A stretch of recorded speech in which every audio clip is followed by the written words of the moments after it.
Toba take Singh से report कर रहे हैं सफदर हुसैन सैफी। पतंग फाड़ो, डोर जलाओ, खूनी खेल से सबको बचाओ। Inspector general of police Punjab doctor Usman Anwar के अहकामात की रोशनी और डीपीओ टोबा इबादत निसार की सरबराही में जिला टोबा टेक सिंह का पतंगबाजी की रोकथाम के हवाले से मौसर क्रैकडाउन जारी। जिला भर में अब तक पतंग फरोशों और पतंगबाजों के खिलाफ 60 से ज्यादा मुकदमात दर्ज किए जा चुके हैं। इसी तादाद में मुल्जिमान को गिरफ्तार किया गया है, जबकि गिरफ्तार मुल्जिमान के कब्जे से 5000 से ज्यादा पतंगे और मुतादिद केमिकल डोर की चरखियां बरामद की गई हैं। टोबा टेक सिंह पुलिस की पतंगबाजी की रोकथाम के लिए जिला भर में सख्त मॉनिटरिंग और आगाही मुहिम जारी है। इस सिलसिले में मुख्तलिफ स्कूल्स और कॉलेजेस में आगाही लेक्चर्स दिए जा रहे हैं और आगाही वॉक का इनेकाद भी किया जा रहा है। पतंगबाजी एक जानलेवा खेल बन चुका है। इस खूनी खेल को खेलने से इज्तिनाब करें।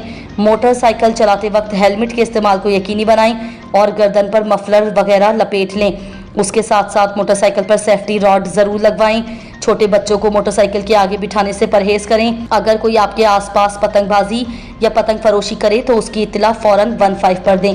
पतंगबाजी एक खूनी खेल है। मेरी आप सबसे गुजारिश है कि पतंगबाजी से इज्तनाब करें। वालिदैन और उस्ताज़ा अपने बच्चों की तरबियत करें कि वो पतंगबाजी से बाज आएँ। पतंगबाजी एक कानूनी जुर्म है जिसके खिलाफ पुलिस इस वक्त हरकत में है। इस वक्त तक ज़िला टोबा टेक सिंह के अंदर हम 60 के करीब मुकदमात जो है वो दर्ज कर चुके हैं, जिनमें से 4000 के करीब पतंगे और इसी तरह की डोर्स जो हैं वो बरामद कर चुके हैं।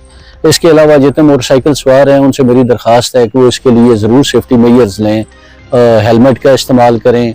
इसके अलावा एक सेफ्टी शील्ड के तौर पे एक वायर है उसको इंस्टॉल करें ताकि जब आप ड्राइविंग करें तो आप पतंग से जो डोर है उससे महफूज रह सकें। इसी तरह जो छोटे बच्चे हैं उनको आगे टैंकी पर बिठा के मोटरसाइकिल पर ट्रैवल करने से भी परहेज़ करें। आएँ हम हमारा साथ दें, आएँ हम इस खूनी खेल को रोकें और हम अपनी कीमती जानों को जो है वो बचा सकें। बहुत शुक्रिया।